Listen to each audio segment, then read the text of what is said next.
how have you had to adjust your business and what you're doing to be more competitive in today's environment? Help us break down lease versus solar loan. Yeah. Both from a sales rep and also for homeowners. What should they know about that? Having more training, more understanding is never going to hurt you. I think that's one of my mistakes I made in solar is I didn't go all in.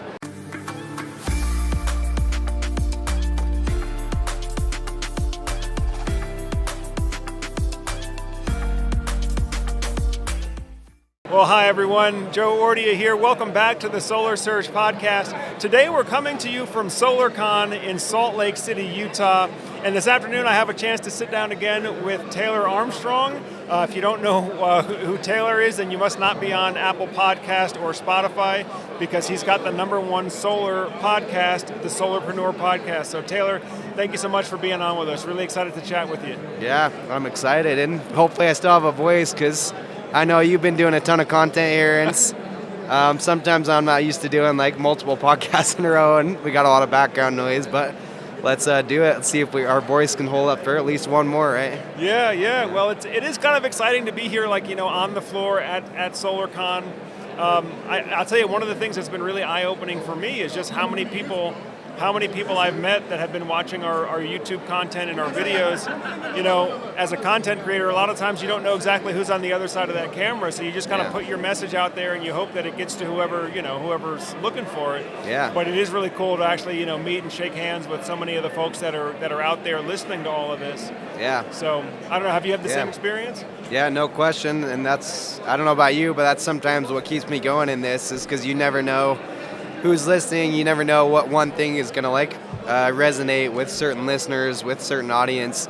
And here you kind of get a chance to hear feedback from everybody. Like, hey, this one thing that you said in this one video or this one podcast changed my business, changed the course of my career.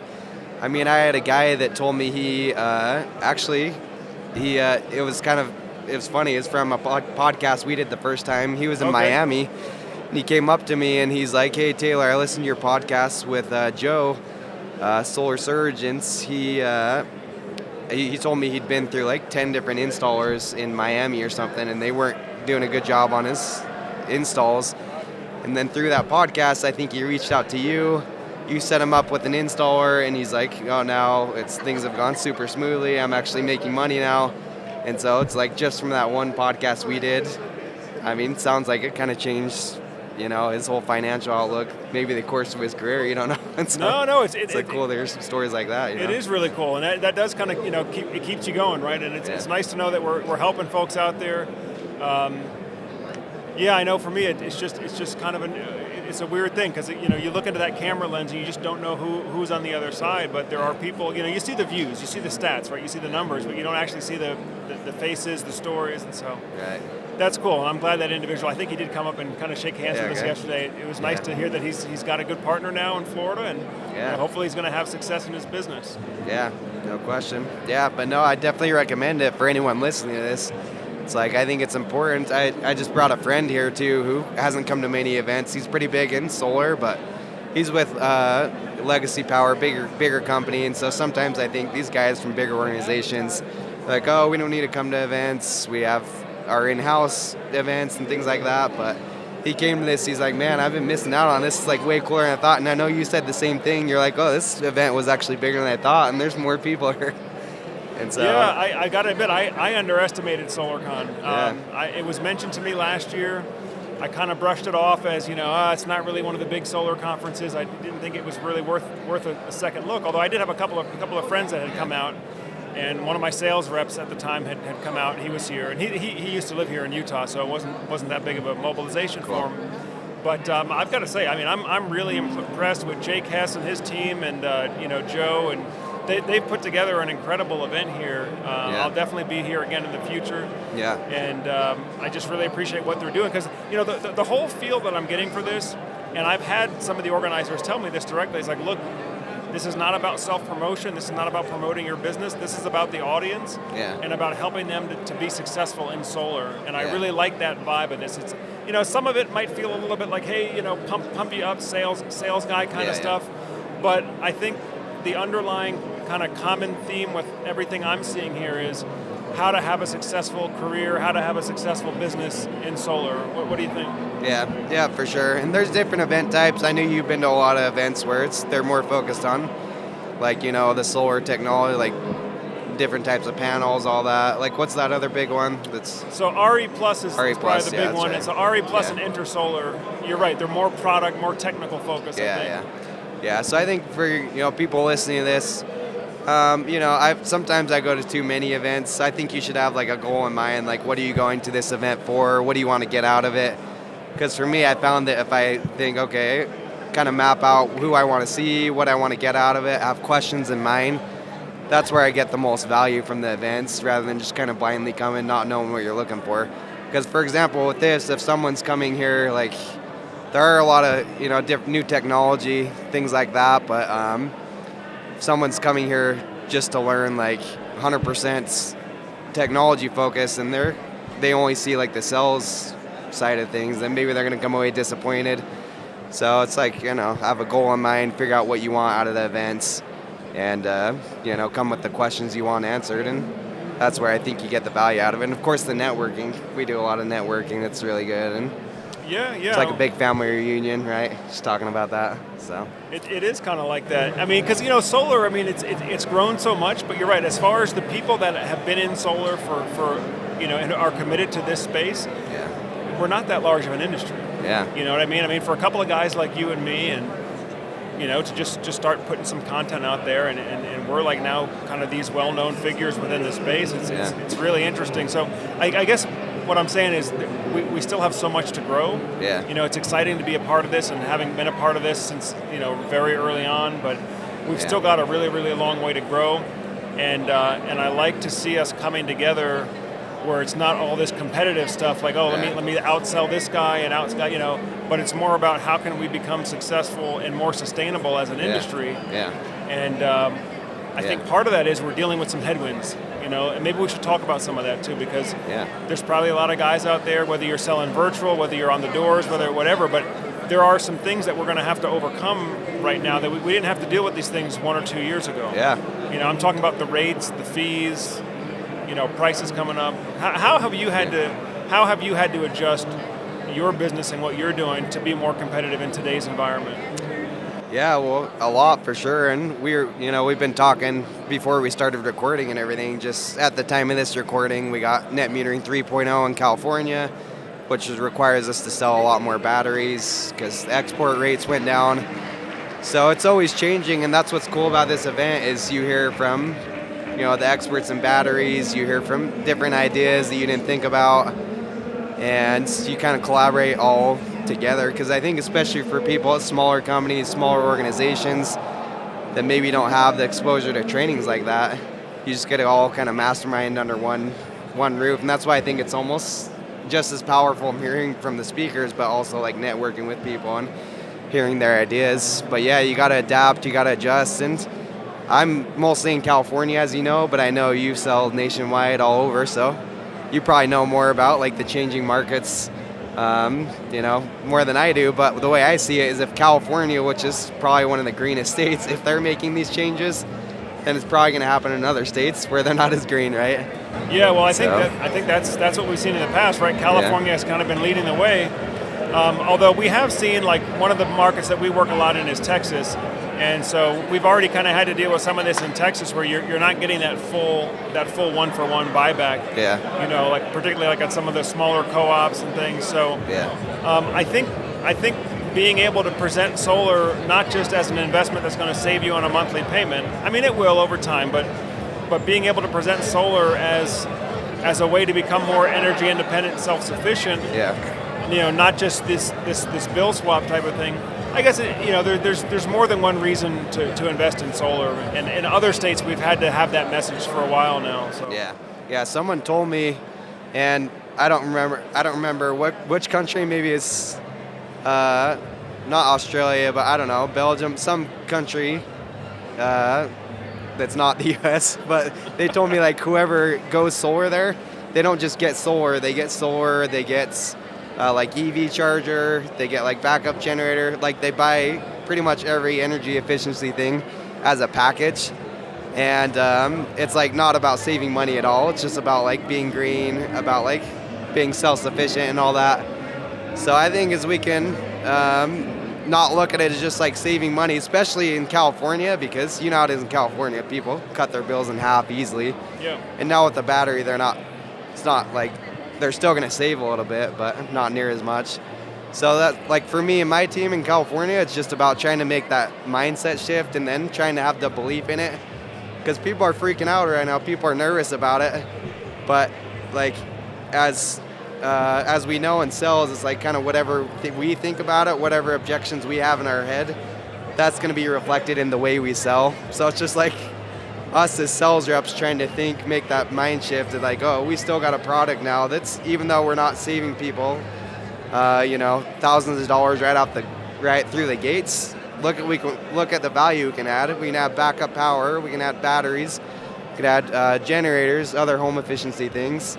And then if we can have that belief, I think it's going to help us all in sales and help the whole market as a whole. Just hopefully have that mindset shift. You know what I mean? Yeah. I mean, and I'm telling you, I've been doing this for 10 years, starting on the East Coast, where there was never this idea of like cut your bill in half. It was always like, hey, look, you're paying $150 a month for regular electric. I can give you $150 a month for solar. Yeah. With the solar, your payment won't go up. Yeah. And that was basically the pitch. It's like, would you, if you could have it for the same price, would you rather have solar or would you rather stick with a power company? Yeah.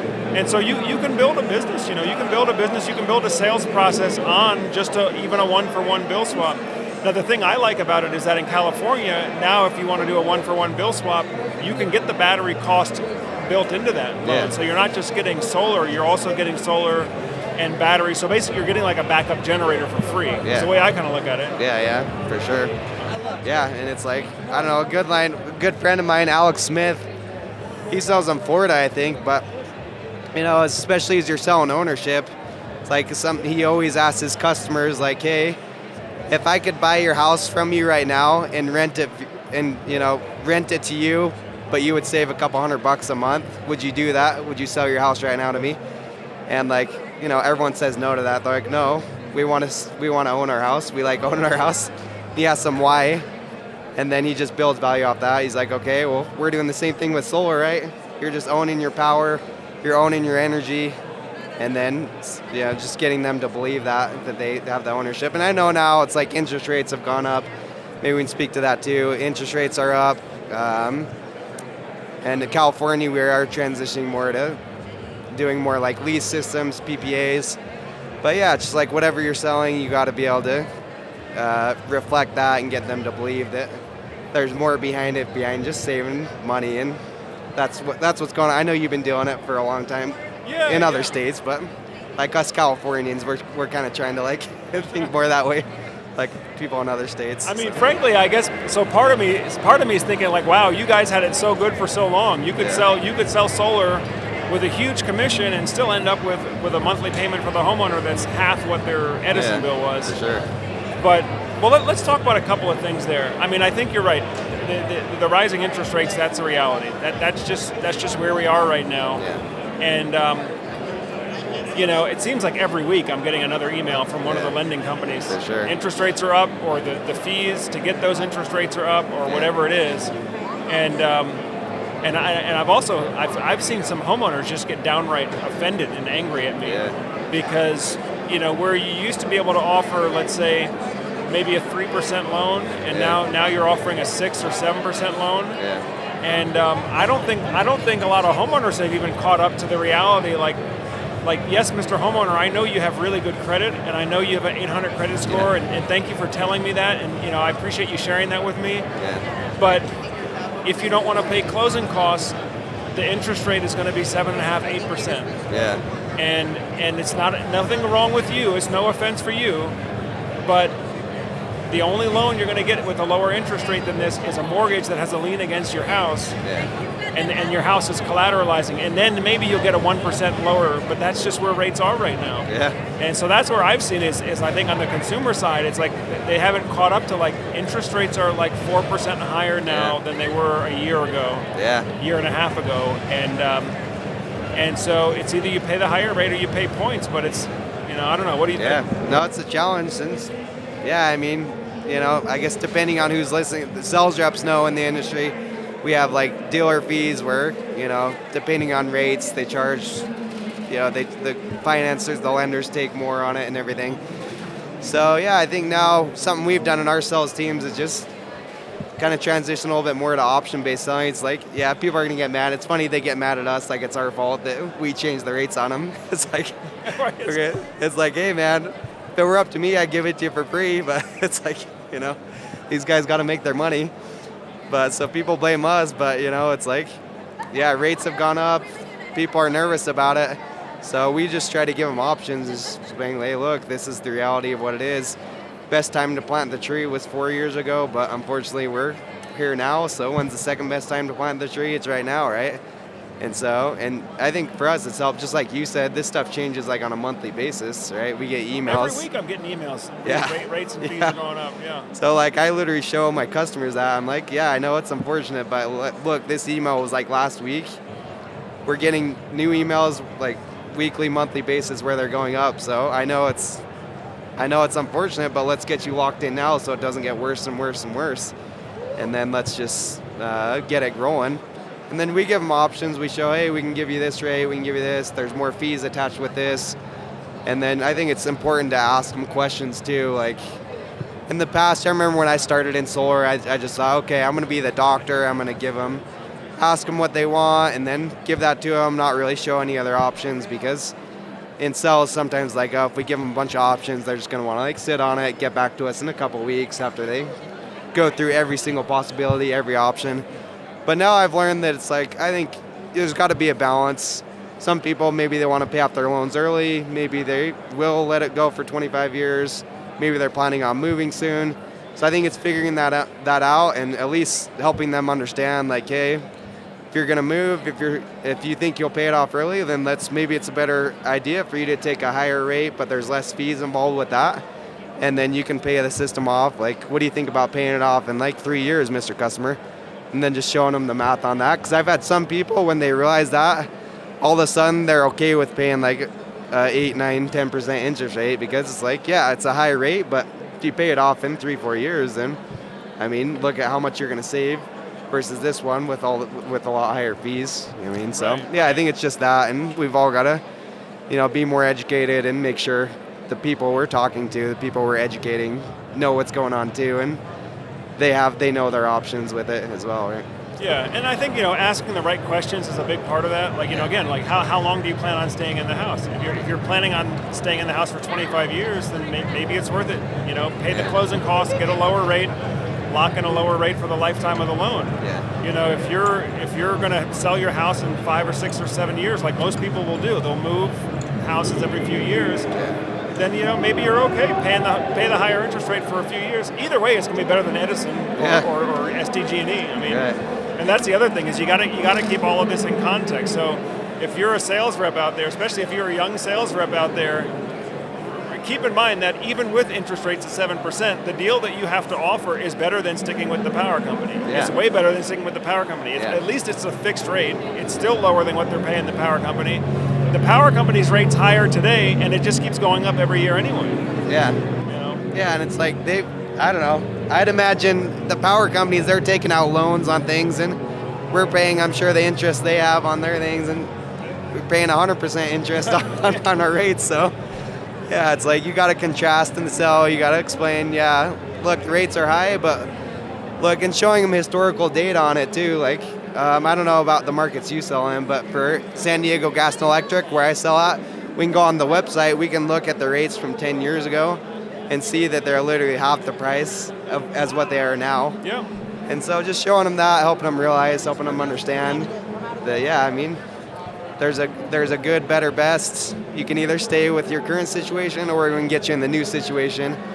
And it's 5, 6, 7% rate, but you're going to save tons of money over time. Show them numbers, and boom, should be an easy sell, right? So. Well, you'd think so. I mean, sometimes as salespeople, sometimes we have to sell ourselves. Like, hey, we have a real offer here, and so that's why I don't.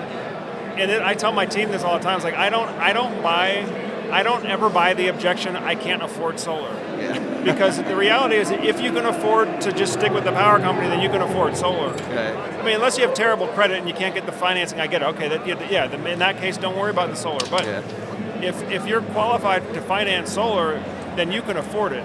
Now, if you don't want it, that's fine. Just tell me you don't want it. You don't trust me, you don't like it, that's fine. Yeah. But don't tell me you can't afford it. I'm afraid I'm not going to buy that because you're paying your electric bill, so you can afford to throw that cash away. I'm just, maybe offering it in a slightly different way where you build some equity over time and eventually you pay it off and you have free power. Yeah, I know.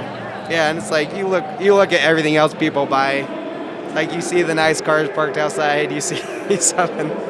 People say they can't afford it, but I mean, people take out loans for cars. People do a lot of stuff. So something that Grant Cardone talks about is like you look for evidence that people buy stuff, that people go out and spend money, and most of the time you can look for things that probably everyone has stuff that wasn't near as smart as solar that they financed, that they bought. Yeah, so it's like, come on. You're right. You can get solar. You're right. Now listen, I know we're not here to sell ourselves on solar, but it is. Sometimes you got to just laugh about it. People buy stuff that they can't afford all the time because they want it, right? Yeah. Otherwise, there wouldn't be auto loans. There wouldn't be loans on your television or your furniture. Yeah. So people buy what they want. That's the reality. People buy what they want. If you want it, there's a way to do it. And for solar, there's a way to do it where it does pay for itself. Yeah. But listen, before we get totally off track here, Taylor, so one of the things I'd like to learn more about, you mentioned earlier that because the interest rates are higher now on financing, that now the solar leasing option is kind of coming back into fashion, if you will. Yeah. I've never done a solar lease myself. Yeah. I think I understand the basics of how it works, but can you explain a little bit, maybe for those that are younger in the industry or they're seeing these options for the first time, help us break down lease versus solar loan. Yeah. Both from a sales rep and also for homeowners. What should they know about that? Yeah, no problem. I mean, just, pretty standards like leasing, you're just paying like a fee for the solar panel. You don't own it. You don't get the tax credit with it, but you pay, just kind of your monthly rental fee on it. In California, they're called power purchase agreements, similar where you're just buying the energy at a cheaper rate. Which is great. And I know a lot of markets are starting to get these different options. Texas, I have a friend out there who he's starting to do a lot of these power purchase agreements out there. And it's good because California, a lot of people pay a lot in taxes. We all know California taxes a lot, so stay out of California. They got high taxes. Everyone will say that, but it's like I think it's a great option for people who don't have the tax liability, who maybe aren't going to get the tax credit from it. And right now, the reason we were talking a little bit before this, I think it's making a comeback in California just because now we have to have these batteries, and then now the rates are high, as we were just talking about. So for some people, it's like, okay, you don't have to have a loan attached, you don't have to finance anything. And I don't know about you, Joe, but some people you mentioned the word loan, and it doesn't matter what the terms are, you say the word loan, and they're like, oh, no. I listen to Dave Ramsey. He says never finance anything, never get a loan, and they just don't want to do it, right? So I think there are some people where, we know ownership is a great option, but in my opinion, I would much rather have someone lease solar or get on a power purchase agreement, even though maybe it's not the best option in my opinion. Maybe a loan is, but at the end of the day, it's that person's decision, right? If you present the options and they're like, oh no, I don't finance anything, I don't want a loan. Okay, well, let's do one of these leases. That's still going to be a much better situation than staying with your utility. And they do still have buyout options. As far as I know, every lease, every PPA has an option after, typically 5 years, where you can buy out the contracts.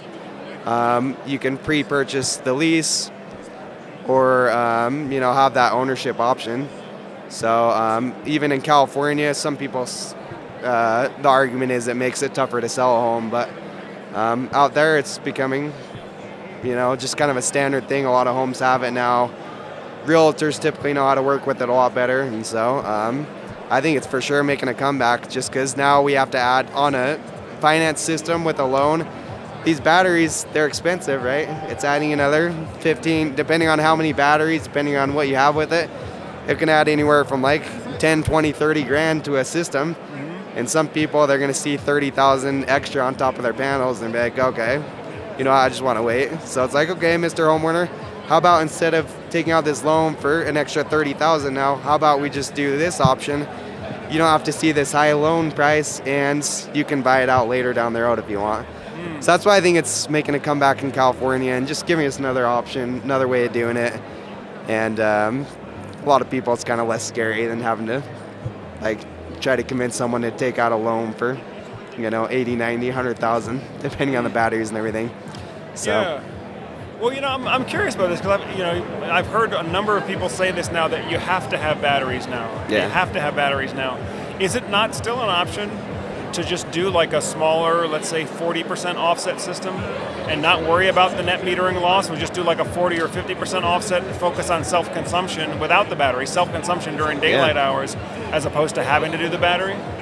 Yeah, for sure. And I'm not going to say I'm the expert on this. I'm literally learning this day by day because so many changes in California.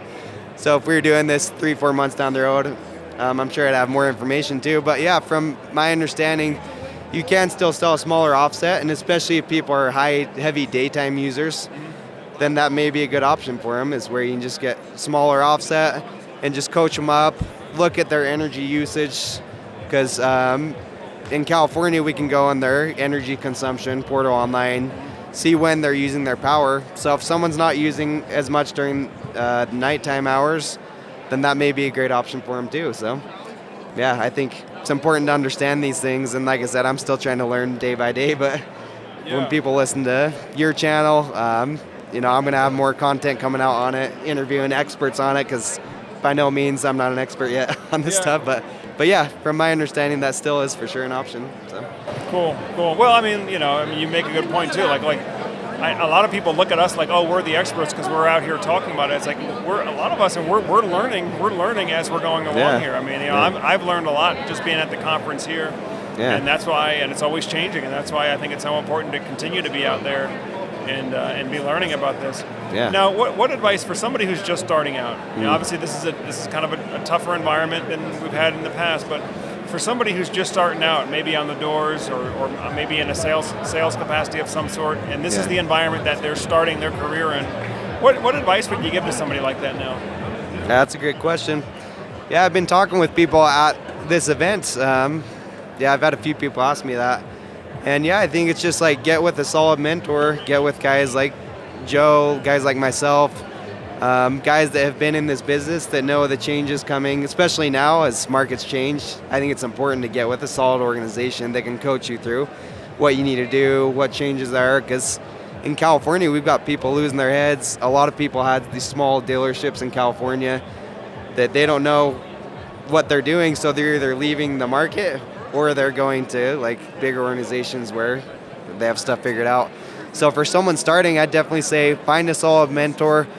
I think that's way more important than the actual company you're with. I think it's more important to get with the people that can coach you, that have a good culture, good environments, are high producers. If it's important if you're a sales rep trying to get an organization, how many sales is this organization doing?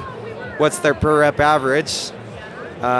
What type of culture you want to be. If you're a 60-year-old guy getting in the industry, maybe you don't necessarily want to go with some of these companies where it's everyone's 19, 20, 21 years old. Maybe that's not your fit, right? So I think that's something to look at.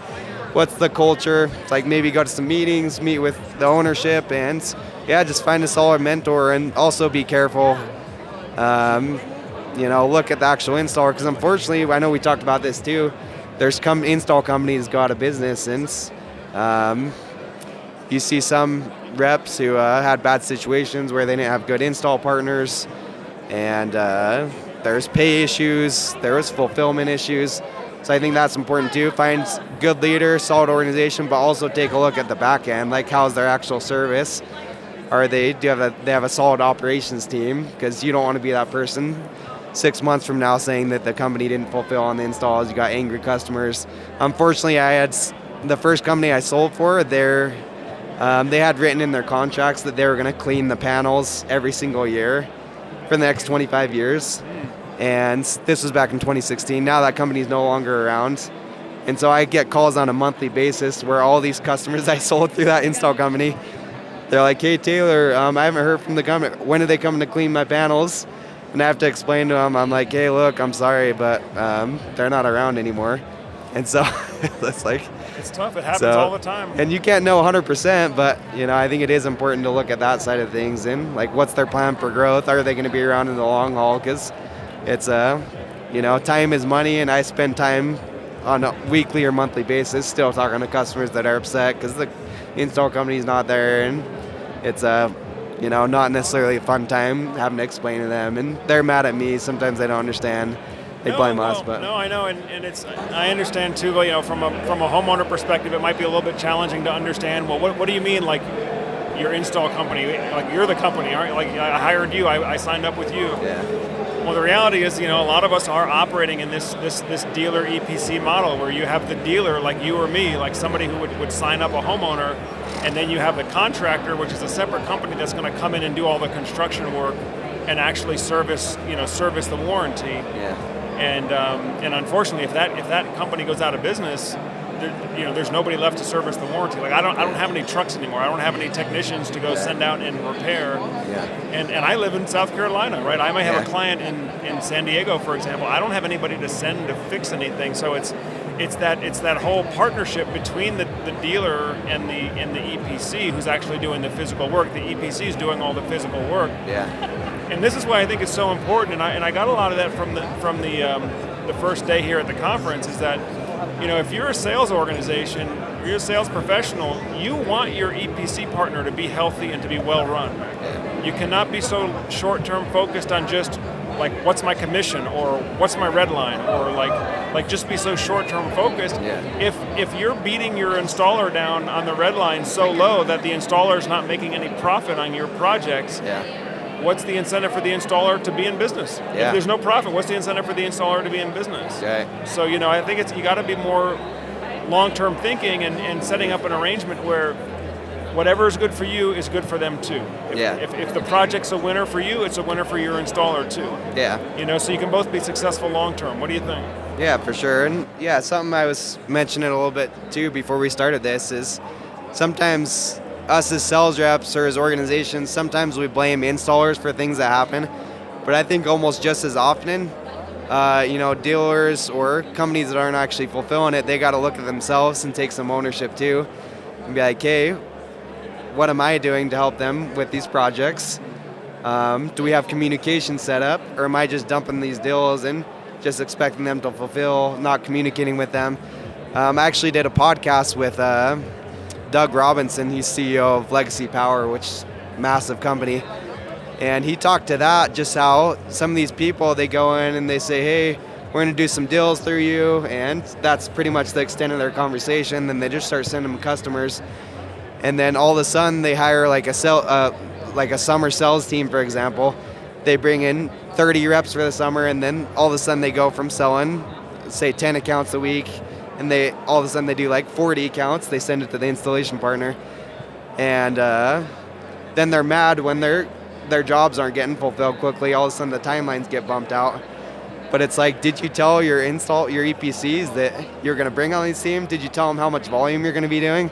Maybe these people, they only had 2 crews, and you expect them to be able to handle like 30 extra jobs now for the week. So I think it goes both ways, right? Like, people got to look at like, hey, what can I do to actually help the EPCs, the install partners? And I think we need to collaborate with each other, because just as much, I think sales organizations are at fault, and we got to have collaboration, we got to have communication. And I think that's what's cool coming to events like SolarCon too, is you can kind of see who's behind the hood, so you can actually meet with the ownership, and that's important too, meeting with who you're going to do business with and getting similar focus, similar goals. So that's something. Yeah. Well, I think I heard you say that word 3 times, communication or collaboration, but that is key in the installer-dealer relationship, is having that communication. If you look at your installer as just a bucket that I throw deals into and cash comes out, it's not magic. Like if you like you said, if you have a huge spike in volume, that means your installer has to recruit, hire more employees, train those employees, hire more vehicles, get those vehicles properly outfitted. like there's a lead time for all of that. Right. You don't just walk into the auto dealership and you've got your truck, your ladder rack, your insurance, you got 4 guys to man the vehicle. Yeah. Like all that stuff takes time I know. to put in place. And so I think the extent to which sales organizations can at least be mindful of all that the installer has to deal with. Yeah. I think it's just going to be better, setting expectations all around. I mean, I've been on the other side, so I kind of feel the pain as the installer. And for those of you who know my story, I felt a lot of pain as the installer, especially being one of the first guys installing all these new battery products and things. There's a lot of risk and expense that you don't really know of as a sales dealer unless you really want to dig into it. Yeah. But a lot of times the installer is the one that's going to bear all that risk. And sometimes they charge it back as an adder, right? I'm not saying that the installer is having to pay for the burden of all of it, right? I mean, you guys have probably all been there. You get an adder, you didn't have it budgeted for at the time of sale. Installer comes back and says, hey, we had to do an adder, it's an extra $1,000 or whatever it is, $2,000, and that gets taken from your commission. Yeah. But for the most part, I do think the installers have to bear the brunt of these expenses, particularly the long-term maintenance expense. Yeah. That if the salespeople can be more conscious of that going into it, might be a little bit more understanding why a project might take a little bit longer.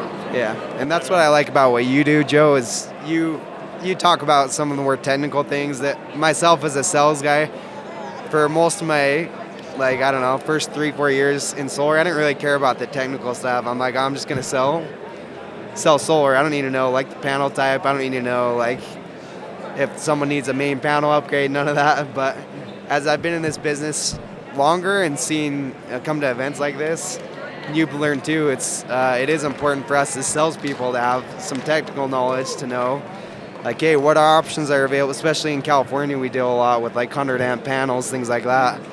What options do we have if someone needs a panel upgrade? What options, how can we reduce some of those costs? Is there a way, can we reduce maybe the system size to not have to do a main panel upgrade? Because if you audit your account, if you have some knowledge of that, these installation companies, these EPCs that are doing hundreds of jobs, they're not checking these things to a T. But if you can have that collaborative mindset and also be kind of auditing your jobs, taking pictures of the panel, knowing, okay, hey, these are the options with it. I'm not just going to take it at what they say. And then, that's something that's helped me a lot too, further in the career, working with different installation companies, is just knowing what options I have and then being able to communicate that with the installer. Sure. I also feel that it helps you in the sales process too. If you can communicate to your homeowner some of the things that are going to happen on the install side of the business, and you can talk about those things intelligently, even though it might not be you doing it. But if you can explain why there's a site surveyor that's going to come out, what type of measurements, photographs he's likely going to want to take, right? And what the engineer is going to have to do, why we have to get permits, what the city inspector is going to do. I think the extent to which you understand that process as a sales rep, even though that's not your responsibility, it's going to come through to your homeowner as, oh, this guy really knows his business. Yeah. Because at the end of the day, you're a sales representative of that installer business. Yeah. And so you should know that business, even if it's not your responsibility, it's not your corporation, but you should know how that business works, in my opinion. Yeah. Yeah, I've gone I do most of my business door to door, and you get these door to door reps that come where they've been in the industry 2 weeks, and they just go, and it's hey, did this person tell you that you're going to need to upgrade your panel? And now specifically with batteries, did this person tell you how many batteries you need? Did this person tell you that you're not going to be able to run your AC unless you have 2 more batteries at it? There's a lot of variables in this. And if people aren't asking the right questions, then you're not going to know these things. And I think that's what's going to separate it. And I know you got a lot of highly educated clients and customers. And so it's they trust you because you had that knowledge, you had that expertise that maybe the 5 other guys they didn't meet with before. So I think didn't have that knowledge or didn't share that little things with them before. So I think that's huge, just educating yourself and knowing at least some of the technical aspects of it. Yeah, especially if you're a sales rep out there maybe and you're just getting started in the industry, having more training, more understanding is never going to hurt you. It doesn't mean you have to get into all the technical details with everybody. I mean, some homeowners don't want to get into all that with you, but you should know how your business operates, including the sales side and the delivery side. In my opinion, you should know how your business operates as best you can. and then pull that knowledge and that experience out when it's appropriate. But for sure. Well, Taylor, I guess I know we're a little bit short on time now, and I wish I had more time to sit down and share with you. But what else? Just kind of in closing, what do you think? What do you think we need to get out there to the audience? Yeah, I think we've talked about a lot of things, but no, just as we've talked about, just always be learning. Solar market is constantly changing, so it's important for guys to be learning and just go all in on this. I think that's one of my mistakes I made in solar is I didn't go all in.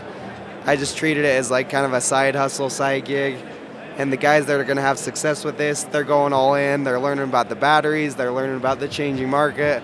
They're watching your YouTube channel. They're listening to, Solarpreneur, plug for a Solarpreneur podcast, right? And they're just going all in on the sales and the education of it. Because if you think about any other industry, it's like the money we can make in solar, we can make doctor money in solar or even more. How many years did doctors have to go to school, right? Right. They go to school for 8-10 years probably. We can sell solar with like 2 days of education. So I think if we want to be known as experts, if we want to have lasting careers in this, we almost need to treat it as, hey, are we the doctors of the solar industry? 100%. Did we get our doctorate in solar? 100%. You've got to think of yourself as a professional. Yeah. You're right. I mean, and it's not really that easy anymore. I mean, I understand there's still some opportunities and things, but, you're right. You can earn doctor income in solar, I would say, if you take yourself as a professional. Yeah. If you prepare as a professional and if you conduct yourself as a professional, you can make doctor income in this business, but don't take that for granted, guys. Right? Really cherish that. Really think about you have a unique opportunity that's very, very valuable. A lot of people would like to be in the position that we're in, but it's not free and it's not guaranteed forever. Yeah. And I think if you take it seriously, you educate yourself. You watch programs like this and just be committed to, as you say, going all in. Go all in on you being the best solar professional that you can be. Then you're going to have success. Yeah. 100%. So keep learning. That's not to scare people away. Like you don't have to like study for 8 years before you can start selling solar. No. I mean, so guys can come. I've seen guys come in and have very little knowledge and have tons of success too. But I think as we're talking long term, though, I think that is what's going to be the difference because it's a changing market as we've talked about, and next week could be different from this week. You never know what's going to change, and so that's why it is important to keep educating yourself, always be learning, always be improving, find a good mentor, and yeah, I think that's what's helped me, and I think you'd probably agree too, right? That's great. Well, folks, here he is, Taylor Armstrong, Solarpreneur Podcast, the #1 solar podcast out there. And for those of you on Solar Surge, thank you for tuning in. Thank you for spending some time with us, and we look forward to see you on the next video. Peace. Thanks, Joe.